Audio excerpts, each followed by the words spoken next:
ధన్యవాదాలు. Thank you. నమస్కారం. By the way మా వాళ్ళు మంచి మాట చెప్పారు. బీహార్లోనేమో జరిగింది ఓట్ చోరీ, అంటే ఉన్న వాళ్ళ ఓట్లను రాహుల్ గాంధీ గారు మొత్తుకుంటూ ఉంటారు ఓట్ చోరీ అని.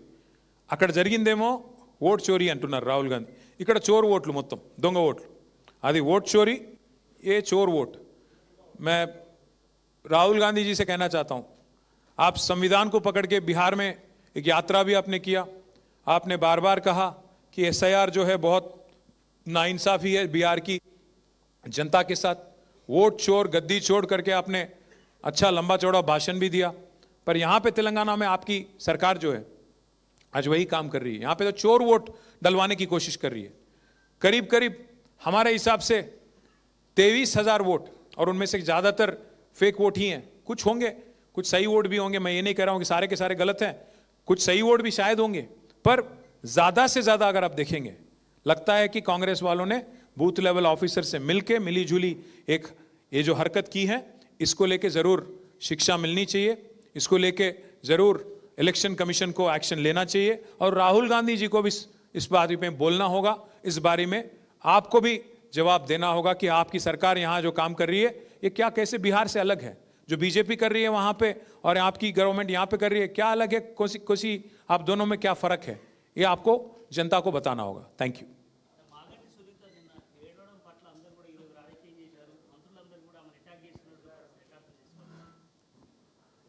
ఒక భర్త చనిపోయిన మహిళ ఏడిస్తే దానికి కూడా రాజకీయం చేసేంత మానసిక దౌర్భాగ్యం ఉండడమే మరి కాంగ్రెస్ పార్టీ యొక్క నీతిమాలిన నీతిబాహ్యమైన రాజకీయానికి నిదర్శనం.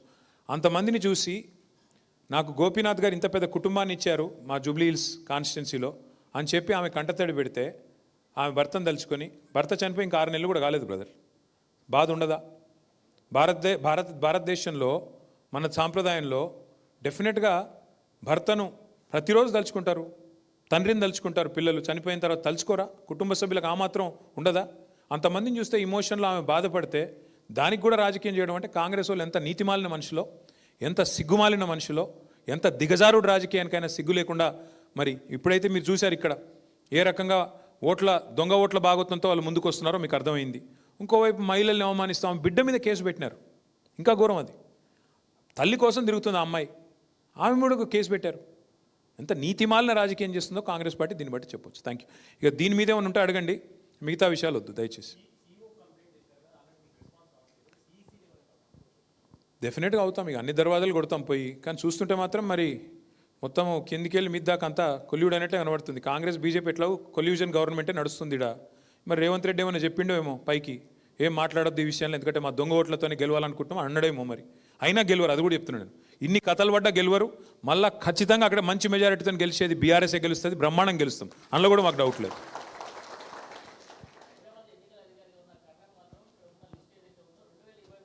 నేను ప్రజెంట్ ఇస్తున్నా కదా, నేను ప్రజెంటేషన్ ఇచ్చిన ఒక్క నిమిషం. సెప్టెంబర్ 2 నాడు ఓట్లు ఎక్కినాయని చెప్తున్నా.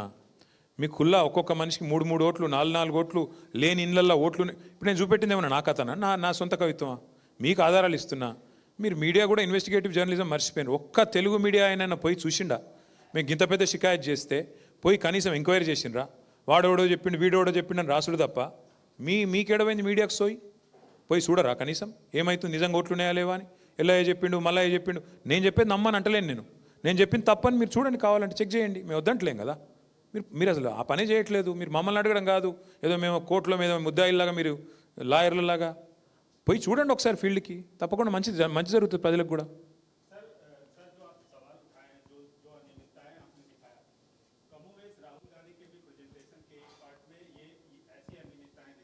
జీ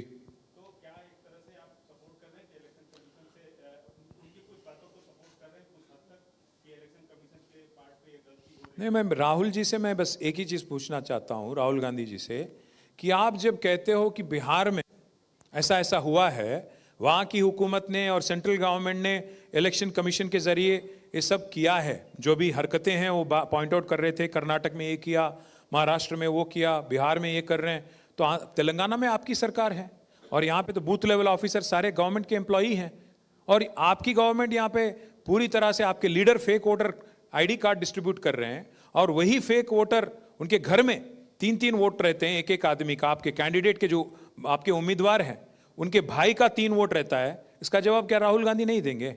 इलेक्शन कमीशन जो किया नहीं किया स्टेट वो अलग बात है, पर राहुल गांधी के जो पार्टी कर रही है यहाँ पे एक एक घर में 3-3 वोट उनके खुद के भाई, और साथ ही साथ पूरी उनकी गवर्नमेंट की तो लग रहा है कि कोल्यूजन है नीचे ऑफिसरों के साथ। इसीलिए तो एक जो घर नहीं है उसमें 42 वोट, कोई घर नहीं वहां पे उसमें 42 वोट दिखते हैं। एक एक आदमी का वोट 2-2 बार आता है, कहीं नागर कर्नूल से सिरसिला से यहाँ शिफ्ट होता है, उसको खुद नहीं पता कि उसका वोट यहाँ पे शिफ्ट हो गया। तो ये सारे हरकत यहाँ कांग्रेस पार्टी कर रही है, शायद लो लेवल ऑफिसर के साथ कोल्यूड होके। इस बारे में राहुल गांधी को बोलना चाहिए, राहुल गांधी को जरूर रिस्पॉन्ड करना चाहिए। हाँ, अगर इलेक्शन कमीशन का गलती है तो जरूर उस पर कार्रवाई होना चाहिए, अगर कोई ऑफिसर ने गलत किया तो उसको भी सजा मिलना चाहिए।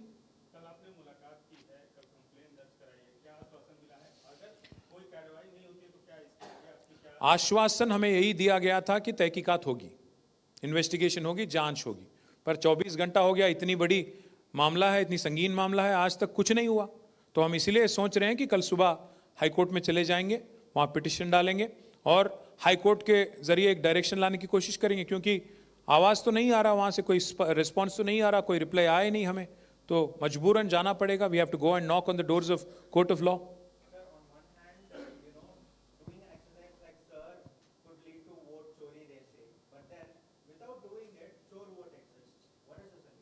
Without doing it, they're supposed to do their job, work with some common sense. काम करो अपना, और क्या है? आप लोग अपना काम कर रहे हो, हम लोग अपना काम कर रहे हैं। If a political party can identify so many malpractices, हम एक पार्टी हैं तेलंगाना में, और हमारे लीडर और हमारे बच्चे, हमारे कार्यकर्ता अगर घर घर जाके इतने माल प्रैक्टिसेस को पकड़ सकते हैं 2 दिन में, 24 घंटे में और 48 घंटे में इतने कुछ हम लोग पकड़ सकते हैं, तो how come election commission with all its might, with all its officers from top to bottom नहीं पकड़ सकते हैं क्या? सब let them do their job properly, उसको तनख्वाह मिलता है, they get a salary, they get paid for this, they should do their job properly is all we are asking. ठीक से करने को बोलिए। यस।